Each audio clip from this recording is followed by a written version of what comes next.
Alors la dyspraxie infantile, parce qu'on parle de dyspraxie chez l'enfant, donc pour expliquer le mot, le préfixe dys, ça signifie une difficulté à, et praxie, une praxie, c'est tout ce qui va permettre de faire un geste en fonction d'un but. Par exemple, ouvrir une bouteille d'eau, c'est une praxie. Tenir la bouteille, dévisser. Donc dyspraxie, ça va être une difficulté d'organisation gestuelle. Enfin, le mot, c'est ça. Donc on parle de ça chez l'enfant, et surtout entre 4 et 7 ans. Avant 4 ans, on peut penser à une maladresse banale parce qu'on retrouve donc une grande difficulté d'organisation gestuelle.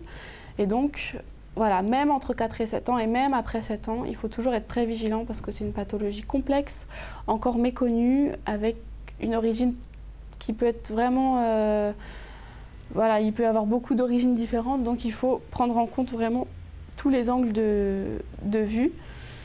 Donc c'est à l'origine de grandes difficultés scolaires chez des enfants qui sont intelligents. Donc en ce sens-là, le bilan psychomoteur seul ne suffira pas. Un bilan psychométrique, donc qui est un test de QI, un test d'évaluation de l'intelligence par un psychologue, va être très enrichissant et même fondamental parce qu'il va montrer que l'enfant a de très bonnes capacités intellectuelles sur le plan verbal, alors que sur le bilan psychomoteur, on retrouvera de grandes difficultés sur le plan de l'organisation gestuelle.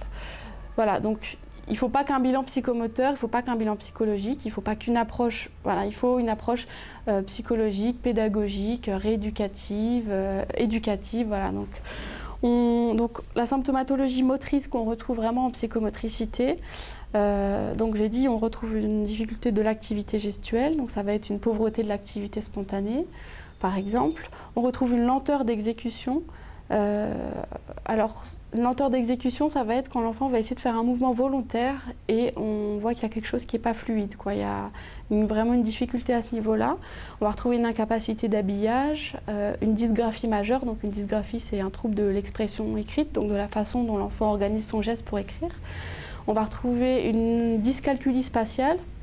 Donc tout simplement une dyscalculie spatiale, c'est un enfant qui ne va pas pouvoir poser une opération sur une feuille, ça ne fera pas sens pour lui.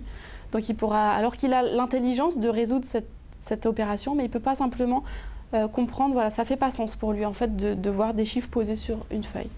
Donc justement, je parle de ça, il y a beaucoup de types de dyspraxie, hein, donc c'est un grand mot aussi dont on parle beaucoup et de plus en plus.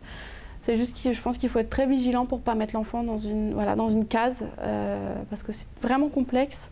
Donc il faut prendre en compte chaque sujet et chaque symptomatologie. On a des dyspraxies qu'on appelle visio-spatiales, on a des dyspraxies qu'on appelle idéomotrices, idéatoires. Enfin, je ne vais pas développer tout ça, mais vraiment pour dire qu'il en existe plusieurs types et il faut être très vigilant aux mots qu'on va mettre dessus.